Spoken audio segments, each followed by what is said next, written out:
É possível construir esse lugar? É aceito pessoas que não estão nesse ambiente para estarem nesse ambiente junto? Sim. As maravilhas da internet hoje, elas facilitaram muito, né, o que antigamente não tinha.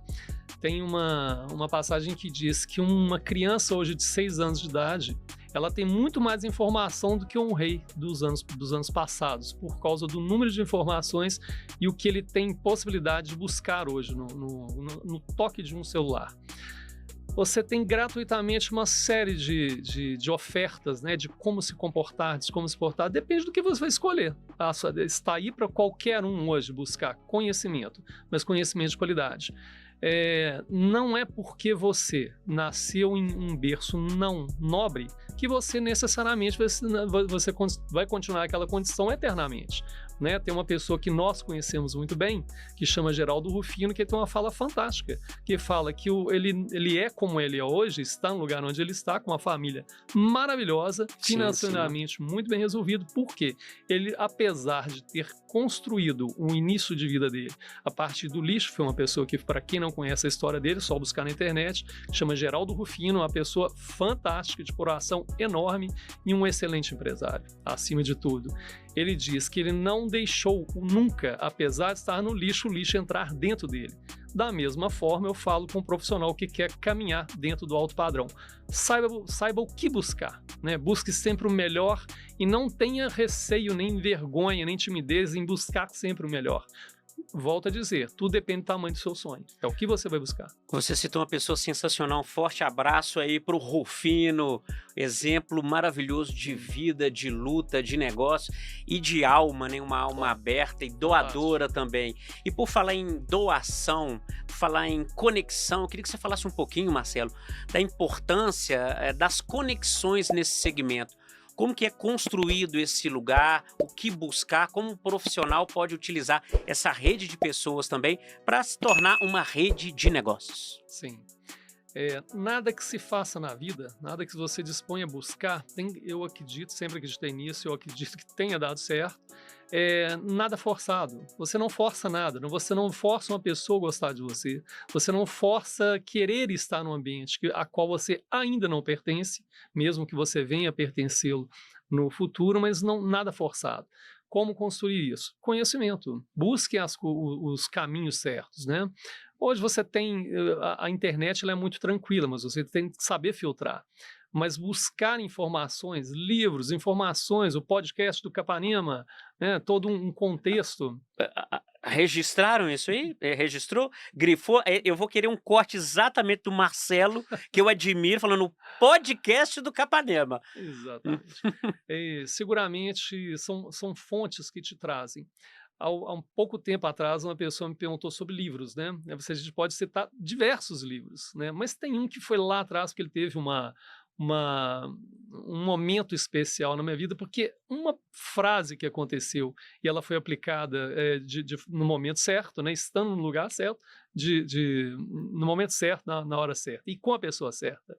É um livro que chama Como Fazer Amigos e Influenciar Pessoas, do Dale Carnegie. Clássico, Ele já está na sua centésima tantas edições e é atual até hoje. Por quê? Sim. Tem uma linha que fala que ele é uma forma, ele é de certa forma um pouco falso, ele soa falso. Eu não acredito nisso. Ele te mostra como você tratar as pessoas da forma que você gostaria que te tratassem. Nada mais do que isso. E ele funciona. Né? Você não precisa pegar ele no contexto todo, nada mais do que eu descubro o que você gosta, eu começo a te abordar com as coisas que você gosta e tem alguma coisa melhor de conversar do que as coisas que você gosta. Dá uma sintonia, né? Sintonia imediata.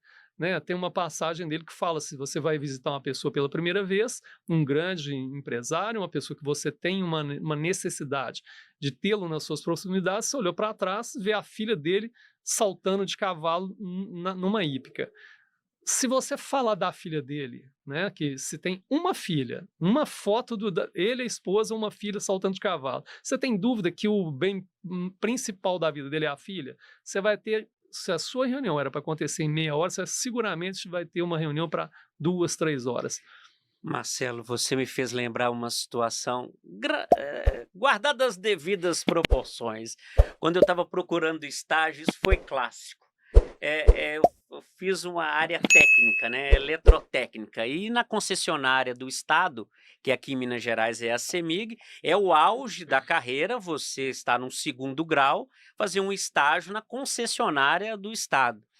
Só que a escola que eu frequentava não entregava todas as matérias do concurso, né, da entrevista para essa concessionária. E eu fui fazer entrevista lá na alta cúpula, na diretoria, passei por todas as etapas e chegou numa entrevista. Marcelo, você fez me lembrar, isso foi um fato maravilhoso e é real, é real. O que acontece é o seguinte, na entrevista ela começou a me fazer as perguntas e eu respondi até onde eu sabia, porque tinha perguntas que era da vivência da companhia. Não tinha jeito de ter esse conhecimento.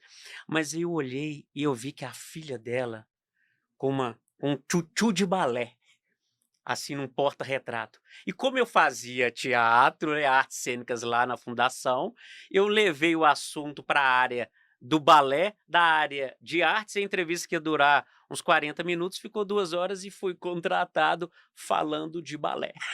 É isso aí. Porque a sintonia Acontece. foi exatamente, É natural. ela foi, assim, imediata, né, porque, era um lugar agradável para aquela pessoa. Exatamente. E por falar em pessoa e lugar agradável, gostaria agora de passar a palavra para a nossa plateia VIP. Nós estamos falando de conexão, de pessoas, nada mais justo da agora em diante conversarmos um pouquinho com o Galba, né, Galba? Forte abraço para você, Galba, mais uma vez muito obrigado por sua presença. Ô, Galba, e nesse mundo, meu amigo, você sempre será plateia VIP aqui no programa. O Marcelo está dando uma aula para nós aqui, né? Uma banquete. Não é? Para você, né? O Marcelo é um verdadeiro cavalheiro do mercado imobiliário. Fala a verdade. Fala a verdade. Aqui, obrigado. qual a sua dúvida, a sua provocação, esse assunto do alto luxo? Você já lidou também com alto luxo? Qual é a experiência? O que você gostaria de saber do nosso convidado de hoje, Galba? Ô, Marcelo, foi muito bom a sua fala aí, né? O que é alto padrão, o que é alto luxo, para a gente identificar, né?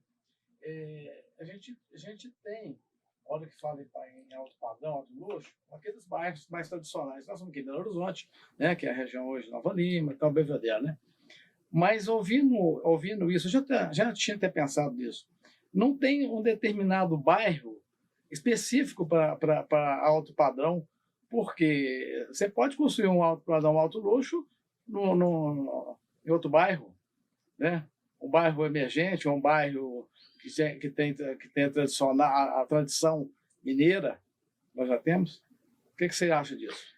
Você tem toda a razão. A vantagem do mercado imobiliário, né, e seja dos grandes consultores, as pessoas que provocam, e em 90% se não for mais, a construção dos novos negócios, elas passam pelas imobiliárias, né? Às vezes a pessoa de um diretor de novos negócios, algum corretor mais atento ao mercado, ele faz as coisas acontecerem. E eu costumo dizer que os empreendimentos, principalmente os grandes empreendimentos, eles mudam o mercado, eles mudam a região, mudam uma cidade, mudam o país, dependendo do tamanho, né, desse empreendimento. Eu vou te citar um, né, para poder chegar nessa questão do alto padrão em uma região não necessariamente nobre, no momento nobre, e como isso faz diferença. E às vezes deixa de fazer diferença também para uma região, dependendo da perda, como acontecer. Recentemente teve um episódio da perda da fábrica da Heineken, na região de Pedro Leopoldo, na região de Confins e Lagoa Santa. As pessoas não têm noção do quanto que isso seria impactante para a região como um todo, para a grande BH. Né, e para o estado de Minas Gerais. Felizmente, a empresa não saiu de Minas Gerais, ela foi para Passos. E é uma grande empresa, uma grande marca, né, que seria um referencial para a região e que criaria mais de 11 mil empregos indiretos. Eram 300, 400 empregos diretos e mais de 11 mil empregos indiretos. Isso significa o quê? Que quando você faz uma potência dessa em determinada região, o entorno, imediatamente, ele começa a ficar atento a novos empreendimentos. Por que não ter um empreendimento, seja condomínio fechado horizontal para casas, com as casas de alto padrão? Por que não ter os verticais, né, os empreendimentos multifamiliares de alto padrão para aquela região? Então não é problema nenhum ter. Por que isso? Porque a alta direção ela demanda moradia, né? Os funcionários demandam residências e assim por diante. Os novos comércios que gerarão, porque quando você vem com uma empresa de grande padrão, você tem necessariamente serviços básicos, escolas, comércios e aí por diante. Você tem os street shops locais que podem dar certo numa próxima região dessa. E ela é uma âncora, ela vem com uma força muito maior, mas ela traz diversos outros negócios a tiracolo. E isso acontecendo, está um campo aberto para esse alto padrão.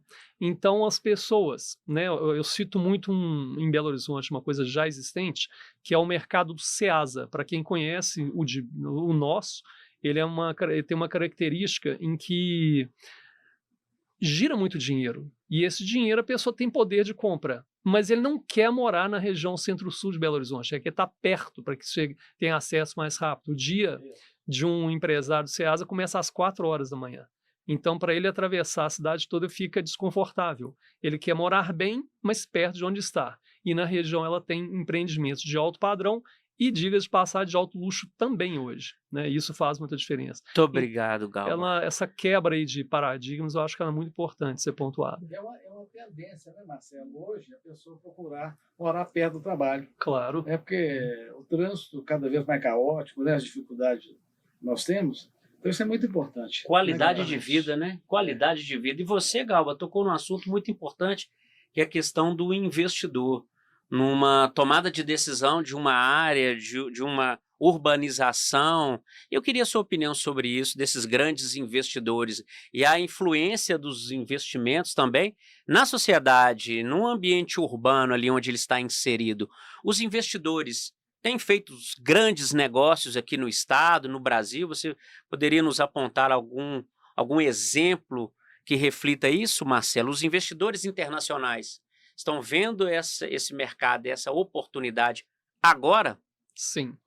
Como sempre foi, é uma questão só de identificar, né, os negócios. O Brasil sempre foi um canteiro de obras e um canteiro de oportunidades, né? Simultaneamente, isso não temos dúvidas. O olhar para os grandes empreendimentos do nosso momento, cada vez mais ele está aproximando de equilibrar com São Paulo, Rio de Janeiro, Brasília, em mercado nacional, né? Ele está sendo muito equilibrado. Por quê? Hoje existem as centralidades urbanas, né?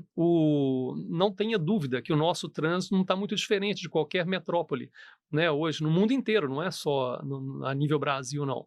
E as centralidades urbanas, ela tem trazido, né, um olhar, seja dos investidores nacionais quanto dos internacionais. Nós temos mão de obra à vontade, nós temos matéria-prima à vontade, material pensante à vontade, muito superior a vários lugares do mundo hoje. Pessoas fantásticas exportando conhecimento, né? Você haja visto que tem diversas premiações de projetos nacionais no exterior, mas muito além, um ganho muito distante do último premiado, porque realmente são projetos fantásticos.